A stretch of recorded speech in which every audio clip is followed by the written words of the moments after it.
There are absolutely no passengers on Spaceship Earth. We are all crew.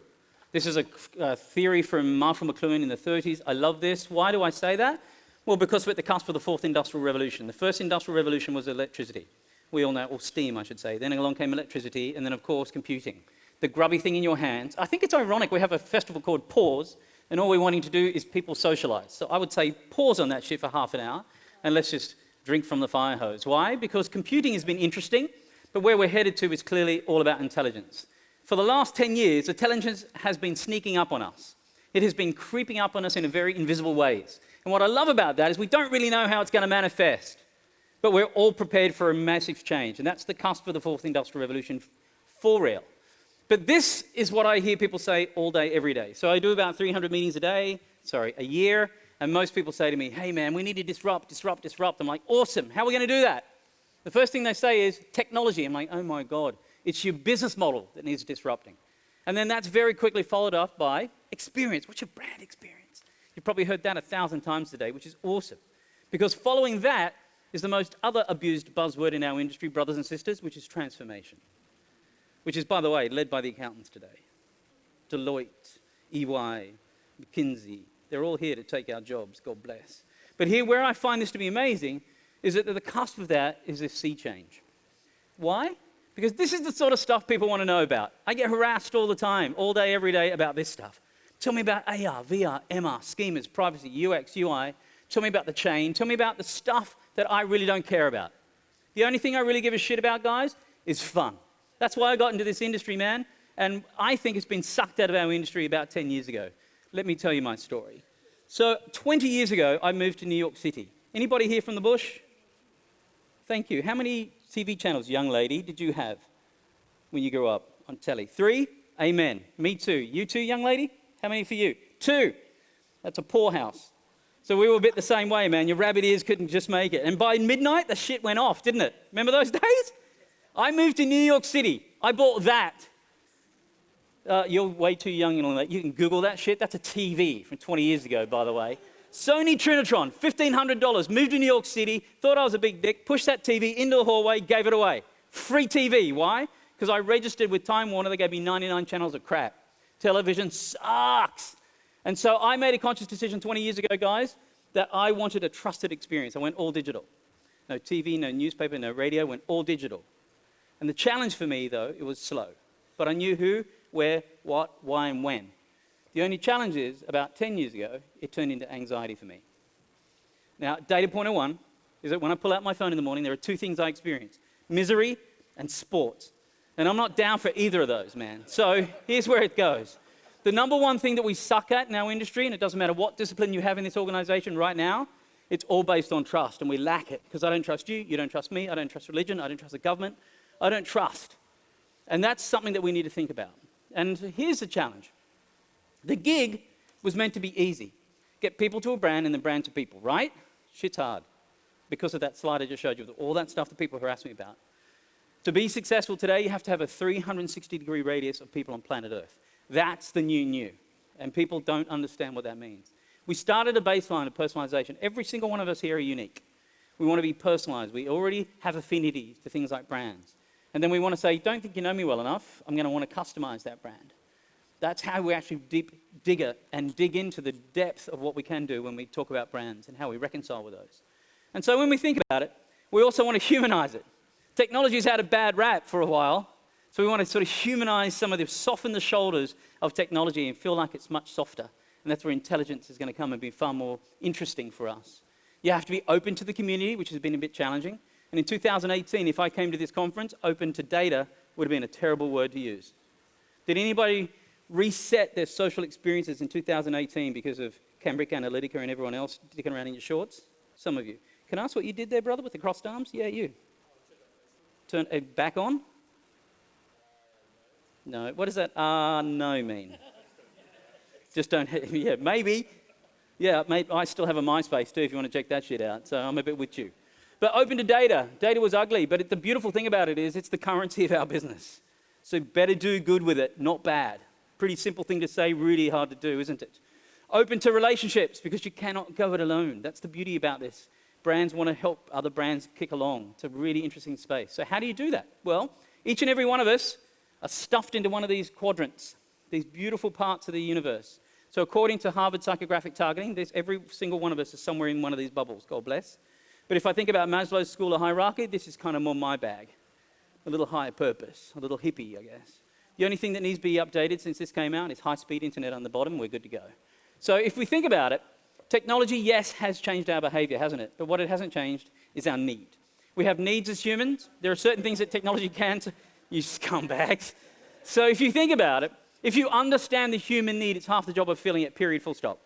Understanding human needs is half the job of fulfilling it. So how are we going to do that with this connected human? When we think about the connected human, we immediately think of this person. And this is me probably in about 2014. I felt like this character. I'm the opposite of that today. How good is that? My God. But here's what's amazing to me. If you think about it, I talk about intelligence. So part of that is understanding where touch points are going to happen with humans. And there's 8 billion people on planet Earth. 50% of them have never known life without the internet. So the Internet of Things, or the Internet of Everything, is going to be very, very important to us. And according to Cisco, it's $1 trillion marketplace by 2025. So very quickly it's coming. There's 127 products launched in the Internet of Things every second. That's why there's going to be hundreds of thousands of these things kicking around. This is an example of softened technology. This is a teddy bear called the Guardian. A sick kid can hold this. It reads its biometric and tell you how sick it is before you rush it to hospital. Kind of cool, right? Then you've got this thing. This is a toothbrush that'll brush all your teeth all at the same time because we've been wasting about 12 minutes of our day. Good technology. Then you've got this stuff. This is basically connected Tupperware. So check this out. I don't know about you, I buy bags of spinach in my house to watch them rot over 3 days. So this, I can put all my food and vegetables into these connected Tupperwares, and it will ping me the ultimate use-by date. So we're looking at less agro-waste by feeling guilty about all the agriculture we use. And then you've got this sort of thing. 2020, I'm talking to you about things that are hot, and who would have thought speaker technology is now a hot thing? Who in here has a smart speaker? Welcome to 1970. It's just been slightly updated. But here's what's amazing. What's amazing about this is that very few of us use the capacity of these things for what they're used for. You basically do what your phone can do on another device. But where I find it to be unique is as a brand, and if you represent a brand in this room, you now have a feedback loop. You have the ability to now have a dialogue with somebody, and that's really intelligent data that's unusual and unique to what we're at today. And brand sound is critically important. If you think about it, we've been in this visual economy for quite some time, and oral is now here. Sound. It's very visceral when you think about sound. Look at Neurosound downstairs. You haven't tried those headphones? They're pretty dope. But what's amazing for me, brand sound can also be iconic. Whose brand is this? Who said that? That was a nerd. Thank you, young lady. Well, that was a loud and proud Intel. So what's amazing about that, within 3 seconds you can identify that brand because you were not the only person who said Intel, God bless. And this is where I find it being amazing. The other types of connections we have are wearables. For the last 10 years, people are like, Shingy, wearables are going to be dope. Are they? There's about 600 of them. The number one category is fitness. Who in here has a wearable on right now? Brother, what you got on, man? Fitbit, which one? Ultra? Can that tell you if you're dehydrated? No. What you got? Woo? Versa, for Fitbit. Who else? What you got on? Charge Fitbit. Anybody not got a Fitbit on in here? Okay, who's got an Apple Watch on? Who's got a wearable at home they don't have on here? More hands go up. Shit, your hand went up fast. What happened to it? Why? Oh my God. Do you hear that? Hasn't put it on charge for 3 weeks. Here's the number one cause that I hear. Firstly, most of these gorgeous wearables, look at them. Some look like they're from the past, some look like they're from the future. But what's amazing about this is these are supercomputers on your wrist, yes. But most people say to me, oh, it does the same thing my phone does. So it ran out of battery 6 months ago, couldn't give a shit about it. But there are some of these things that are absolutely changing the world. Let me give you an example of some that I think are quite unique. And it's something like this. This is a Braille watch, finally, something to help the sight impaired. Amazing. This thing. This is a piece of technology that will create an ultrasonic sound wave from your wrist to the tip of your finger. So to make calls and listen to messages, you point your finger at your ear. And it bounces sonic waves off your jawline. It's probably also going to give you finger cancer. But that's something else you can worry about another time. God bless. This is Pavlok. Check this out. This is a shockable wearable, man. This thing will shock you if you do something you said you're not going to do. I need this shit at happy hour every day of the week, man. It'd be amazing for me.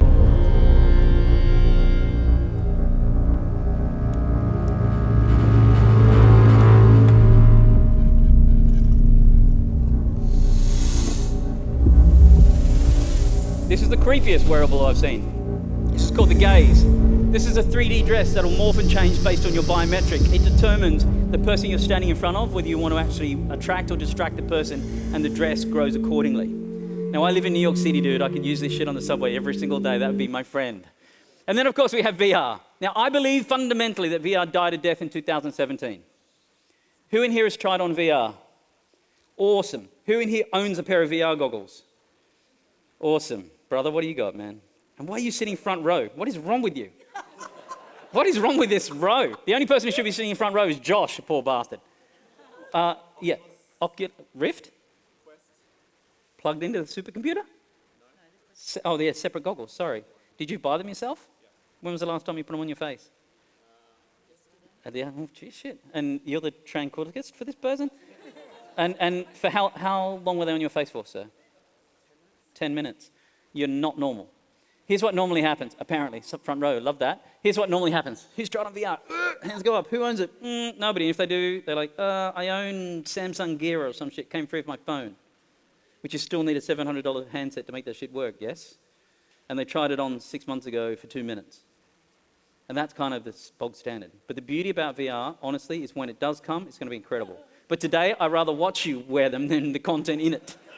Because the promise of VR was this. We were going to be in a world where we could go into the flight of fantasy. Yes, you can. It's incredible. However, we're still in the world of linear. Linear is when we go to the cinema and you laugh and I cry, nothing can change. It's a director's point of view. Yes? But where we're headed is the ability to be able to choose your own adventure based on emotion, not based on pause, meaning I pause to go left, right, up, down. That is interruptive technology.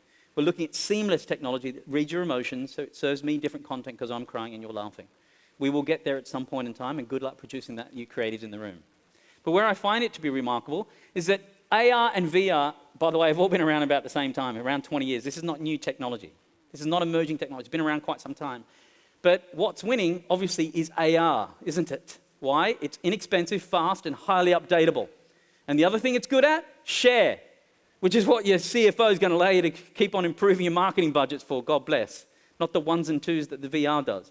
So if you think about it, if you go to places like China, they're trying to develop products to bring physical and digital worlds together. And this is a product designed for kids. So instead of a kid running around town with an $800 smartphone, they're walking around with this thing, which is very inexpensive, and it's just designed to bring physical and digital content together. Isn't that amazing? But if you wanted to know where VR went, hanging out in Asia.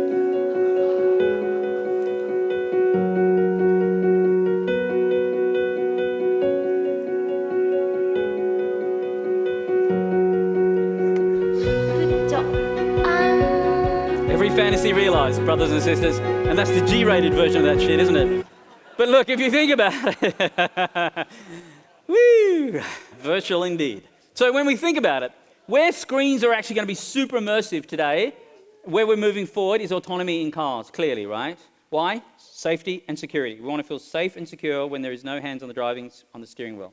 So the beautiful thing about this is your dashboard is going to be the big entertainment experience once we move beyond safety and security. And that's where screens today are really being developed into an immersive experience. Cars. However, so is your living room. Now, I have not had a TV in 20 years, as I told you, but now I could buy something like this, the frame. Isn't that absolutely drop-dead gorgeous? So we're not watching all your Hulu or whatever it's called here. You can be having art on the wall, so it falls into the seamless back experience. Or this.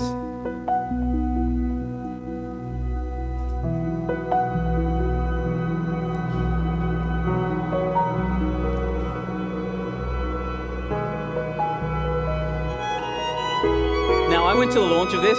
It's not actually released yet, but this is a product coming out by LG. It's called the Rollable. And the idea is that television rolls open out of this tiny console. And I went to the release and they said, hey, any questions? I'm like, yeah. And they're like, what, Shing? I'm like, how many times will it open and close before it breaks? They said about 55,000 times, which is about 32 years, by the way. But the reason they want this, they want technology to appear when you want it and fall back when you don't. Why? Because we all have these types of views, apparently. Not me, man. In New York, I face a brick wall. Awesome. But the best piece of technology I've seen in quite some time is a plank of wood. And it comes from Japan, and it acts like wood because it is wood. And the interface turns up when I need it, and it goes away when I don't. I think it's absolutely stunning when technology only appears when it needs to and it doesn't stick out like dog's balls. And that's really important for me. Why? Because we have everything that now has built-in intelligence. It just needs to do what it needs to do. And the question for us is, so what? And if you're in here as a marketer, if you're in here as a designer, if you're in here as somebody who works in UI or UX, or you're running a startup, it's important to understand the so what. The business of connecting to humans today is based on three things: sight, sound, and motion, to drive emotion. Why? 75% of purchase decisions today are made emotionally. We sell to the heart, we justify to the head. If you did go to marketing school, who here went to marketing school? Okay, keep me honest. Did you learn the 4 Ps, sir? Yeah, you there, low rider. Did you? Yeah, amen. Do you know when these are invented? 1930s. People still use this shit, don't they? 4 Ps, God bless. It is so outdated. I believe they've been updated to this: platforms, pedigree, partnerships, and performance. They still exist, they're just in a different form today. Why? Because consumers are different today. Now, I come from Armidale. I'm a country boy. That's the house I grew up in as a kid. That's my family. I'm one of 10 kids. That's me on the left. Sweet 16, never been kissed. The grubby guy down here on the right, my brother's somewhere in the room here, poor bastard. We are oh, hey, skinny. So, Chinese Catholics, man, we are unstoppable. That is 12 people in a 3-bedroom house. That is me at 17, dude. That's my first car. I'm a prophet because I'm the first planker, goddammit. But here's what's amazing. At 17, when I had my car, that was freedom, independence, and self-expression. That's the generation I grew up in, yes? Today's kids, 37% of children under the age of 2 can operate a swiping device better than the parent. And if you have kids, you know this is your world, dude. You give them analog, they just think that shit's broken, don't they?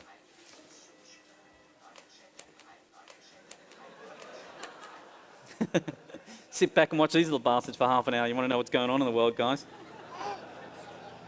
So, it's not about consumers consuming content. Those days are dead and buried. It's now about the creator, the critic, and the curator of experiences. These little people that think they are the slash gen. Slash this, slash artist, slash DJ, slash videographer, slash, slash, slash. Awesome, awesome, awesome. And personal expression is their new form of entertainment. So no longer are you just competing with competitors, you're competing with everyone. Because personal expression is a new form of entertainment. Extreme selfies are a thing. That's the second tallest building in Hong Kong. There are more kids dying from extreme selfies than shark attacks. And so I naturally thought that the world was completely selfish, but we've got that wrong. We have known that the social phenomenon which we sit in front of every day is more of a community of openness. Or is it? And I believe it isn't. So stay with me. Here's why. You have had the ability for the last 10 years to buy on the open social network. God bless. It's called advertising. But that's not where it's headed, is it? It's closing itself down to interconnected networks. I believe the last of the open social networks was Instagram till TikTok turned up. And why was TikTok? Because they bought Musical.ly. Who here is on Instagram? That's a lot of you. Whose Instagram is private in here? Oh, well, your hand went up way too fast. Can I ask why yours is private, young lady? You don't like creepazoids checking out your life? You, young lady? Naturally a private person? I'm vibing that. Who's a dude who put their hand up? No one, all of a sudden. Brother with the headphones, what's up? I share it with your family back in the... So it's a private, interconnected network, right? It's the last of the open networks, man, because you, as somebody who's in it, you have to close it down. All those ones that are vibey, you know, if you think about Line, WeChat, Snap, all closed by default. So those interconnected networks, mine is open. And what's amazing about it, though, is that if you think about it, in 2011, I coined a phrase. I said defriend, unfollow would be a trend. The internet thought I was batshit crazy. Guess what, dude? I was right. And I'm right in a different format. This is the biggest anxiety attack of my life. I have very few friends, man. But when I throw out a text, I get those bubbles, I'm all in. And if you get that sort of attention, that's gold. So if you think about WeChat, anybody use WeChat in Australia? Who's in? You've got to have some Asians. You feel me? Yeah, amen, sister. What's up? Are you Asian? Yeah, I got you. So what's amazing about that? Yeah, man, I'm half, so I'm down. I'm with you. But here's what's amazing about this. In WeChat, this is an example of Dior, that fashion bag, doing a limited edition bag, only available on WeChat, sold out in 24 hours. The average price of that bag is $4,100. So when you think about lifetime value and connecting with humans, if you can do it in an intimate way that's closed, it feels like it's highly personal. That is where the world is headed. Particularly when you do this sort of dynamic, when we sit there and do this, and this. all day, every day. The average person is touching their phone about 2,500 times per day. So you know we're moving away from advertising as we've known it, and we're moving to advocacy, word of mouth, peer-to-peer. Very old school in terms of its term, but very new in the way that we're doing it as a dynamic. Why? Because the world is overwhelming. You're hit with 1,900 media messages per day, and then it's underwhelming because you can't find what you're looking for. In fact, one of the largest contributors to stress today is media overload. So heads up, the shit you're producing on behalf of the brand you're representing to connect with humans is stressing them out and killing them. Just kidding. Ish. We all know that the economy we care about is attention. We only have 24 hours in the day. That's the only thing I can promise you. So our job is to try and assign as much attention humanly possible to people on planet Earth. And we're spending, as adults, 11 hours in front of screens per day. Awesome. Think about this. Who's checked this out? Who's checked out their screen time? Is that a new anxiety attack for anyone, or is it just me? By the way, that's not real data. I'm not going to give my data up for you guys. Are you kidding me? Bullshit. But here's the deal. There's 150 apps out there telling you you're spending too much time on your screen. 150 different apps telling me I'm spending too much time on my screen. Apparently, I have too much time checking out apps that are telling me I have too much time. This whole thing is cyclic, dude. So if you're one of those, check this out. This is the no phone. This is a block of plastic, size, weight, and shape of an iPhone. So if you're one of those people that need to be able to fidget on something, maybe that should be in your pocket. Or check this shit out. See that? And by the way, young lady, that's a phone with buttons. That's what I grew up with. That is now back. That's the new phone from Nokia. Look at this phone from the Nordics. This is a phone that has buttons. For those of you who are wondering what the curiosity of the nostalgic past. Amen. Check this shit out. Remember Palm Pilot? Yes? If you don't know what that is, you can Google that shit, guys. They just came out with a new phone. It's about a third of the size of an iPhone. The idea is you leave your big productivity phone at home, you tether to this phone, and you go out into the great outdoors in your little fun phone. Why? Because of this. What is this called? Oh, I heard a big sigh there, and that was in 3D for me. That was awesome. What is this? Divorce. God bless Australia. This is called fubbing. Now, what happens? So, Holmes, what would happen if I pulled my phone out with you right now and I started checking shit out while we're halfway through a conversation? What would you naturally do? You do it yourself. You pull out your phone and do the same goddamn thing to me. It's called fubbing. We're phone snubbing everyone. Everything else is way more important. And I think it's amazing because if you think about it, I think we have to be careful because we're going to suffer from brand fatigue. Why? Because I'm from an industry where we make people want stuff. It's called advertising. And while we're trying to move forward, we're really trying to make stuff people want. We're trying to reverse that paradigm, but it's hard. But so that's why brands really need to be bold. You need to be bold over bland, don't you? Here's an example that I was really inspired by Lacoste. They took their iconic crocodile and did a limited edition range of t-shirts with endangered species, limited to the number of species available today. So for some there's a couple of thousand, for some there's like 20. This entire series sold out in 24 hours. The only way to buy those t-shirts is to buy them on the black market, which apparently is where you buy those animals because humans suck. God. And then IKEA came out with this, which I was inspired by, which you might be repulsed by. But the idea of this is that if you think you're pregnant, you can pee on this page, and if you are, it reveals a highly discounted price for that crib, for that pregnancy test. I think that's dope, dude. In Vietnam, or repulse, I have no idea how I feel about that. In Vietnam, Coca-Cola realized that one of their values is to have products recycled. But they're not being recycled. They still end up in the landfills or in the ocean and then ends up in our goddamn bodies. So what they did in Vietnam is they changed their bottle tops to be a useful thing now, a pencil sharpener, a bubble blower, a water pistol. And not all of this amazing boldness goes right. KFC in the UK changed logistics companies last year, and they had an incident where they couldn't deliver chickens, or I guess it is, to their restaurants. And they had a bad PR moment. And in these moments, you can either throw the duvet over your head and ride it out, or you can embrace it. And they embraced it. And what that did for that brand is create levity. And in that category, we don't see much levity. Look at this, hot and spicy chicken launch, man. Look at the power of that photography. Those chicken wings look amazing. Look at that, hot and spicy chicken. And look, so if you think about it, context is everything. Build good content, put in smart places. Incredibly easy for me to say, but incredibly hard to do. And in a world where we feel like we're super anxious and we want to get back to this world of trusted experiences, this is the root of it. But this is the most abused word on planet Earth. And I applaud you, please, as creatives in this room, stop telling and focus on stories. You can end up with something remarkable.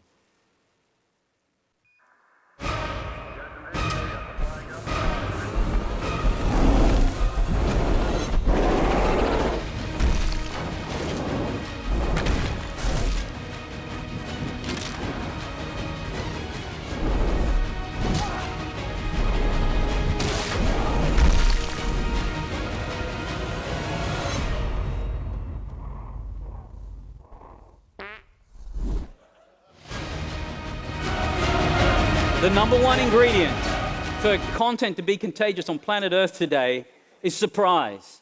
That's the best context for anything that we possibly want to become contagious. And the reason why it's been amazing to jump off a plane after 24 hours to come see you guys in the town and in the country that I miss is this incredible quote by Katharine Hepburn. If you obey all the rules, you miss all the goddamn fun. And isn't that why we became creatives? Thanks very much indeed for your time, guys. Take care. God bless.